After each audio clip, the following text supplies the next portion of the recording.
Hello दोस्तों, नमस्कार। Helping thinkers के यूट्यूब चैनल में आप सभी का हार्दिक स्वागत है। आप लोगों के बार बार कमेंट आ रहे थे इतने नंबर पर हमारा चांस है कि नहीं है, सर एक कट ऑफ पर वीडियो बना दीजिए। तो देखिए, इस प्रकार के वीडियो में मैं वैसे ज़्यादा विश्वास तो नहीं करता हूं, लेकिन फिर भी आप लोगों के लिए मैंने एक छोटा सा प्रयास किया है। बहुत सारा रिसर्च करने के बाद में, और आप लोगों को पता है मैं डेली एनालिसिस के लिए एग्जाम सेंटर जाता था, आप लोगों के लिए रिव्यू पहुँचाता था। उसी के आधार पर एक अनुमानित कट ऑफ के बारे में आज हम बात करने वाले हैं, एक ऐसे वीडियो के बारे में जो आपके डाउट हैं, आप लगातार किसी ना किसी वीडियो पर कोई ना कोई नंबर कमेंट करते हैं, इतने पे चांस है कि नहीं, उन सारे तमाम प्रश्नों के जवाब देने का इस वीडियो में मैं प्रयास करूंगा। तो आज हम बात करने वाले हैं मध्य प्रदेश पटवारी परीक्षा 2023 के अनुमानित कट ऑफ के बारे में। तो आइए, लेकिन उससे पहले मैं बता दूं कि इस वीडियो को अगर आपको वास्तव में आप कट ऑफ की तलाश में यूट्यूब पर कुछ ना कुछ सर्च कर रहे हैं, तो इस वीडियो को अंत तक बिना स्किप करे देखें, ताकि कोई भी चीज़ आप मिस ना करें। क्योंकि देखिए, कट ऑफ को झेलना थोड़ा सा कड़वा लग सकता है, क्योंकि देखिए आपको पता है पोस्ट कम है, फॉर्म ज़्यादा डले हैं, उसके आधार पर हम सारी चीज़ें यहाँ पर बात करने वाले हैं। तो आइए, सबसे पहले वीडियो की शुरुआत करने से पहले मैं बता दूं, मध्य प्रदेश पटवारी 2023 एक्सपेक्टेड कट ऑफ के बारे में हम बात करने वाले हैं।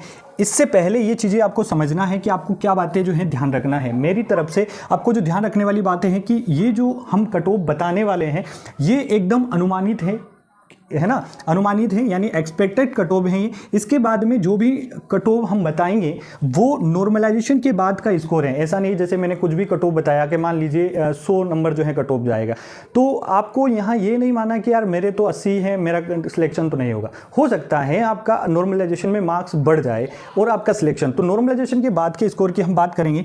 वीडियो को आपको बिना स्किप किए अंत तक देखना है, सारी चीज़ों को समझना है। उसके बाद आपको डिसीजन लेना है कि क्या इस वीडियो में जो बातें बताई गई हैं वो सही है, और सही है तो किस हद तक सही है, आपको अनुमान लगाना है। आगे बात करें तो आपके स्कोर की अगर बात करें तो दोस्तों, आपका जो स्कोर आता है वो 3 प्रकार का स्कोर होता है। एक तो होता है स्क्रीन मार्क्स। स्क्रीन मार्क्स कौन सा है? जैसे आपने पेपर दिया होगा, सबमिट किया होगा और आपको वहां पर एक स्कोर दिखा होगा, तो उसे हम बोलते हैं स्क्रीन मार्क्स। दूसरा होता है प्रोविजनल मार्क्स। प्रोविजनल मार्क्स क्या होता है? आपको पता है किसी भी एग्जाम में सामान्यतः गलतियां होती हैं, और व्यापम की एग्जाम है तो आप सोच ही सकते हैं नॉर्मली 2-3 प्रश्न, 4 प्रश्न भी इसमें जो है वो गलत होंगे। तो उन प्रश्नों को डिलीट करने के बाद 100% उनकी वैल्यू निकाली जाएगी, और उसके बाद का जो आपका स्कोर होता है उसे आप बोलते हैं प्रोविजनल मार्क्स। उसके बाद में नॉर्मलाइजेशन मार्क क्या होता है? तो नॉर्मलाइजेशन में सभी शिफ्टों का एनालिसिस किया जाता है, और उसका एक फॉर्मूला है, उसके बेस पे नॉर्मलाइजेशन जो है स्कोर जो है वो किया जाता है। ठीक है, तो नॉर्मलाइजेशन, इन तीनों स्कोर के बारे में आपको ध्यान रखें। स्क्रीन मार्क्स जो आपको आपकी स्क्रीन पर दिखा होगा, प्रोविजनल मार्क्स जो क्वेश्चन डिलीट होने के बाद में, देखिए सबसे बड़ी समस्या यही हो जाती है। जैसे पीएससी जो है, आपने एमपीपीएससी की अगर परीक्षा दी होगी तो आपको पता है, या थोड़ा बहुत भी आप जानते होंगे, तो वो अपना पेपर कंडक्ट करवाने के बाद में बच्चों को मौका देते हैं उन प्रश्नों पर आपत्तियां लगाने के लिए। वैसे व्यापम भी देता है ये, लेकिन पीएससी वापस से किन प्रश्नों को डिलीट किया गया है, किन प्रश्नों के उत्तर क्या माने गए हैं, वो जवाब देता है। लेकिन व्यापम में ऐसी सुविधाएं नहीं है, और यही सबसे बड़ी, मतलब आप बोल सकते हैं कि जो एक शब्द यूज किया जाता है बार बार, घोटाला, तो शायद मुझे लगता है कि यहां पर थोड़ी सी समस्या है। इसको क्लियर होना बहुत ज़रूरी है, क्योंकि बहुत सारी चीज़ें कई बार क्योंकि आपको स्क्रीन मार्क्स तो दिखाया नहीं जाता, डायरेक्ट आपका प्रोविजनल मार्क्स दिखाया जाता है। तो किसी बच्चे के, मान लीजिए वो जो होता है, आप समझ रहे होंगे मेरी चीज़ों को, तो यहाँ पर प्रोविजनल मार्क्स बहुत ज़्यादा दिखाई दिया जाता है। और मान लीजिए प्रोविजनल मार्क्स यहाँ पर बता दिया कि 150 नंबर प्रोविजनल मार्क्स हैं, और इनका नॉर्मलाइजेशन में मार्क्स कर दिया 145.6 नंबर कर दिया। आपको लगेगा कि यार ये नंबर कम हो गया है, इस बच्चे के साथ तो धोखा हुआ है। बच्चे के साथ धोखा हुआ या नहीं हुआ ये हम नहीं जानते हैं, क्योंकि बच्चे के हो सकते हैं स्क्रीन पे जो मार्क्स दिखे हो वो इतने ही हो, यानी 100 मार्क्स हो, तो प्रोविजनल मार्क्स में वो जो भी समझ रहे हैं आप चीज़ें, तो उनको करके इतना मार्क्स कर दिया जाए। तो यहाँ पर बड़ी समस्या जो ये है, प्रोविजनल मार्क्स जो दिखाया जाता है उसके साथ में उनको जो है स्क्रीन मार्क्स भी दिखाना चाहिए कि स्क्रीन पर मार्क्स इतने थे, इतने क्वेश्चन डिलीट हुए, इस कारण से प्रोविजनल जो मार्क्स हुए हैं इतने हुए हैं, और नॉर्मलाइजेशन के बाद में इतना स्कोर हुआ है। तो इन 3 चीज़ों को आपको ध्यान रखना चाहिए। इसके बाद में अगर अबाउट पटवारी के बारे में बात करें, तो अगर पोस्टों की संख्या आपको पता है दोस्तों, 9073 पोस्ट हैं, यानी 9073 पोस्ट हैं। अब इन पोस्टों में भी अगर आप कैटेगरीज वाइज देखेंगे तो यहाँ पर जनरल की जो पोस्ट हैं वो 2721 पद हैं। वहीं ईडब्ल्यूएस की बात करें तो 739 पद हैं। ओबीसी की बात करें तो 2139 पद हैं। हैं। और एससी की बात करें तो 1244 पद हैं, और एसटी की अगर बात करें तो 2230 पोस्ट जो है देखने को आपको मिलती है। यहाँ पर लगभग जनरल, ओबीसी और एसटी की लगभग समान पोस्टें हैं। एससी और ईडब्ल्यूएस में थोड़ा सा कम देखने को मिला। पोस्टों का भी बहुत महत्व रहेगा दोस्तों कम आपका नॉर्मलाइजेशन में। फॉर्म की अगर बात करें तो लगभग 12,80,000 के आसपास जो है फॉर्म डाले गए हैं, उसमें से लगभग जो है इतने फॉर्म डाले गए थे। एग्जाम की अगर बात करें तो 15 मार्च से लेकर 26 अप्रैल तक जो है आपकी एग्जाम, अभी 22 और 23 को छुट्टी है, 24, 25, 26 3 दिन और पेपर अभी चलने वाला है। तो 15 मार्च से लेकर 26 अप्रैल तक आपका लास्ट एग्जाम है 26 अप्रैल को। तो ये एग्जाम जो है लगभग 35 डेट चलने वाली है। मतलब अगर आप दिन काउंट करेंगे तो 45 दिन होते हैं लगभग। लेकिन उस बीच में जैसे अभी छुट्टियां आ गई, अंबेडकर जयंती की छुट्टी थी, उससे पहले भी 1-2 जो नवरात्रि वगैरह में छुट्टी थी, इस प्रकार से कुल 10 हॉलीडेज के बाद में 35 डे 35 दिन एग्जाम आपकी हुई हैं ये।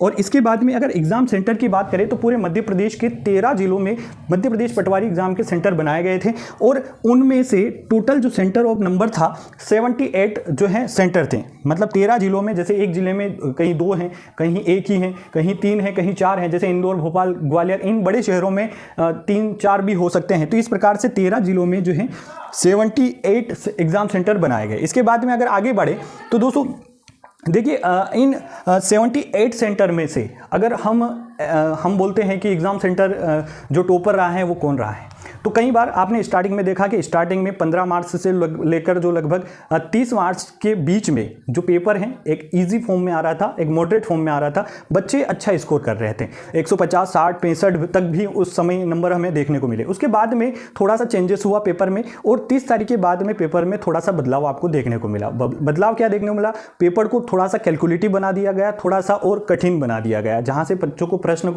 पत्र को हल करने में थोड़ी सी समस्याओं का सामना करना पड़ रहा था। तो अगर हम औसतन उधर देखें कि अगर उधर 3 दिनों में 15 मार्च से लेकर 30 अप्रैल के बीच, जो 15 मार्च के बीच में, 15 मार्च से लेकर 30 मार्च के बीच में जो एग्ज़ाम टॉपर रह रहा था वो एक हो सकता है 150 हो रहा है, 149, 152, 155, 160 टॉपर रह रहा होगा। लेकिन आपने देखा उसके बाद में जो पारा गिरा तो वहाँ पर आपको 135, 140, 142 यही जो है एग्ज़ाम सेंटर का जो टॉपर है उसका स्कोर आपको देखने को मिल रहा था। तो उसी पर आधारित मैंने एग्ज़ाम सेंटर का टॉपर का जो औसतन का मतलब समझते हैं सबसे कम और सबसे ज़्यादा, मान लीजिए किसी एग्ज़ाम सेंटर का जो टॉपर है उसके 130 ही मार्क्स हैं, किसी के हो सकते हैं 145 हैं। तो इनका बीच का जो औसत है, रेशियो है, उसका औसत मैंने मान लिया कि औसत स्कोर जो रहा होगा 140 यानी 140 औसतन रहा होगा। मैं 15 मार्च से लेकर 26 अप्रैल तक की बात कर रहा हूं, आप किसी पर्टिकुलर डे का ना समझे। तो इन दिनों में 35 दिन में औसत जो टॉपर सेंटर का जो टॉपर है उसका 140 स्कोर रहा होगा। दोस्तों 78 स्कोर में है, 78 जो है आपका एग्ज़ाम सेंटर है, इसमें से मैं 75 ही मानता हूं कि 75 जो है एग्ज़ाम सेंटर हैं। 2 शिफ्टों में एग्ज़ाम हो रहे हैं, मतलब 2 शिफ्ट में हो रहे हैं, यानी एक दिन में 150 पेपर हो रहे हैं आपके। कितने? 150 पेपर, दोनों 150 पेपर टोटल हो रहे हैं। अब इन 150 पेपर रोज़ हो रहे हैं, उसमें से 35 दिन तक ये एग्ज़ाम चली।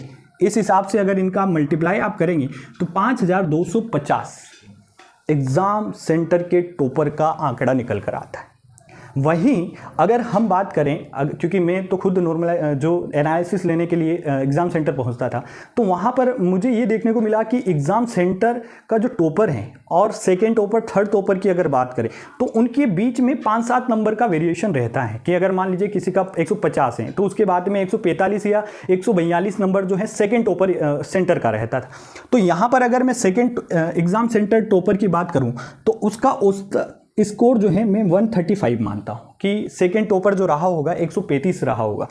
उसमें अगर वही बात करें कि 75 जो हैं आपके एग्ज़ाम सेंटर हैं, फर्स्ट और सेकंड शिफ्ट में पेपर हुआ, इस हिसाब से एक दिन में 150 पेपर हुए। इसके साथ में ही 150 पेपर जो है 35 दिन तक चले, तो इस हिसाब से फिर वही आंकड़ा निकल कर आता है 5250।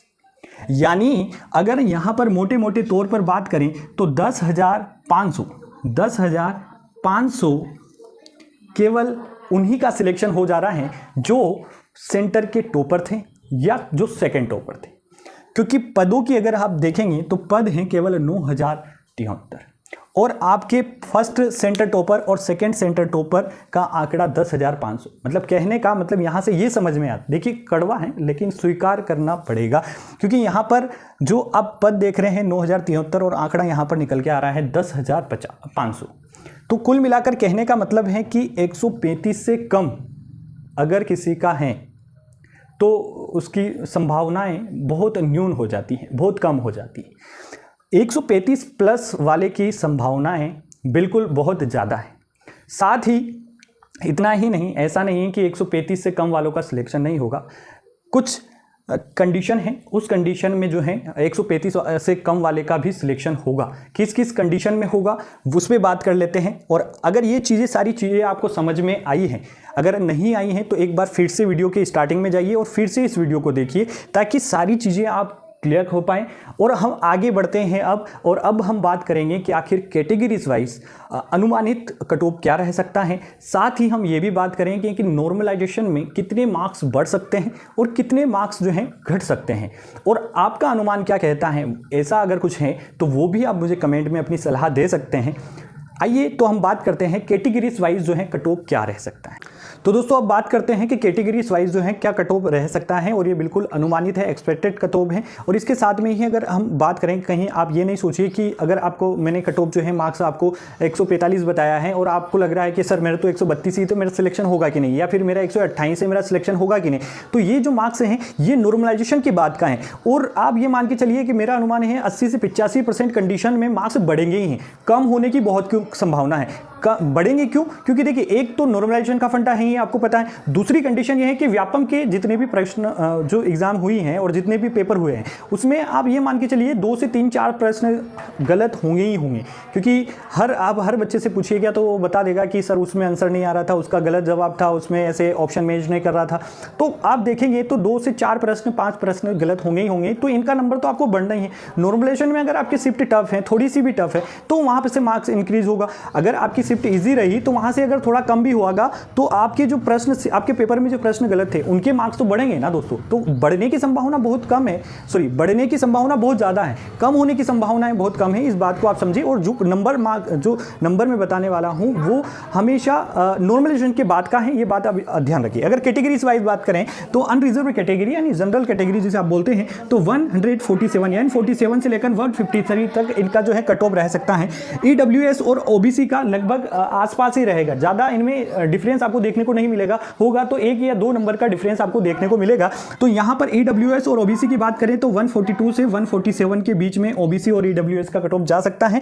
वहीं अगर एससी कैटेगरी की बात करें तो 138 से लेकर 142 के बीच में रह सकता है। अगर एसटी की बात करें तो 133 से लेकर 138 के बीच में आपका जो स्कोर है वो रह सकता है। और वहीं एक्स सर्विसमैन की बात करें तो 125 यानी 125 से लेकर 130 के बीच में जो है एक्स सर्विसमैन का कट ऑफ रह सकता है। अगर आपका इससे भी कम है तो आप ऐसा घबराइए मत, क्योंकि नॉर्मलाइजेशन में आपका मार्क्स बढ़ेगा ही है। नेगेटिव जब सोच ही रहे हैं तो नेगेटिव क्यों सोचना है, पॉजिटिव सोचना है, तो आपके मार्क्स बढ़ेंगे। और बढ़ेंगे तो डेफिनेटली अगर आपके आसपास अगर 100 से कम किसी का मार्क्स हैं तो बेटा वो दूसरी एग्जाम की तैयारी में लग जाएं, इसके कट ऑफ के वीडियो आप ना देखें।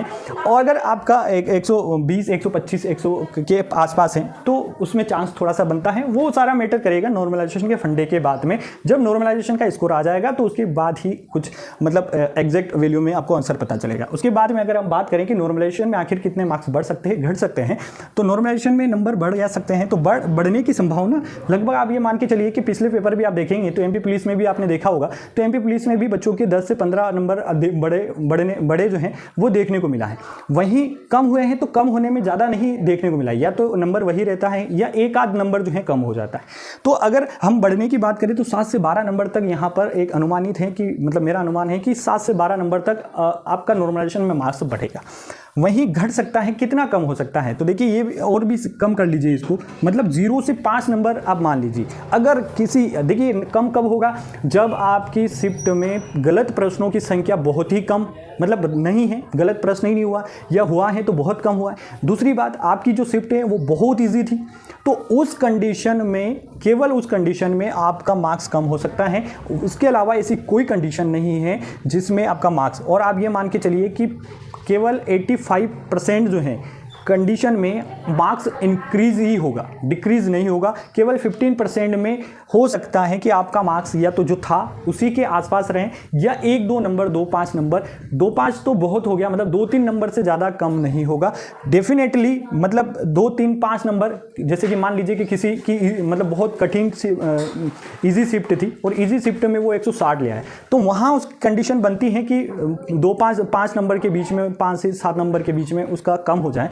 लेकिन इससे ज़्यादा कम नहीं होगा, ये बात मानकर चलिए। अगर 150 से प्लस किसी का स्कोर है तो डेफिनेटली उसका सिलेक्शन श्योर है। तो दोस्तों ये सारी बातें थी। आई होप मेरे द्वारा जो बातें आपको बताई गई हैं, देखिए मैंने पहले आपको पूरी प्रोसेस समझाने का प्रयास किया है। अगर वो प्रोसेस आप समझ पाए हैं तो ये एक अनुमानित आंकड़ा जो है, कट ऑफ जो है, आप इसको भी अच्छे से समझ पाए होंगे। उम्मीद करता हूँ कि ये वीडियो आपको पसंद आया होगा, इससे मिली जानकारी आप उसको समझ पाए होंगे। कट ऑफ का जो एनालिसिस है वो अच्छी तरीके से समझ पाए होंगे, क्योंकि ये मैंने ऐसे ही नहीं बनाया बेटा, बहुत रिसर्च, मतलब 1-2 दिन लगा मुझे ये इतना सा आंकड़ा लिखने के लिए। तो कुल मिलाकर यहाँ पर इस बात को आप समझे, मैंने अपनी तरफ से पूरा मतलब जो संभव है वो सारी चीज़ें आपको समझाने का इस वीडियो में प्रयास किया है। लगातार ऐसे वीडियो में आपको भेजता रहता हूँ, मिलते रहते हैं आपको इस यूट्यूब चैनल के माध्यम से। आगे भी ऐसे इन्फॉर्मेटिव वीडियो आपको मिलते रहेंगे। अगर चैनल पर पहली बार आए हैं तो सब्सक्राइब करके जाइए, और अगर ये वीडियो पसंद आए तो लाइक करके चले जाइए। बहुत बहुत धन्यवाद दोस्तों। जय हिंद, जय भारत।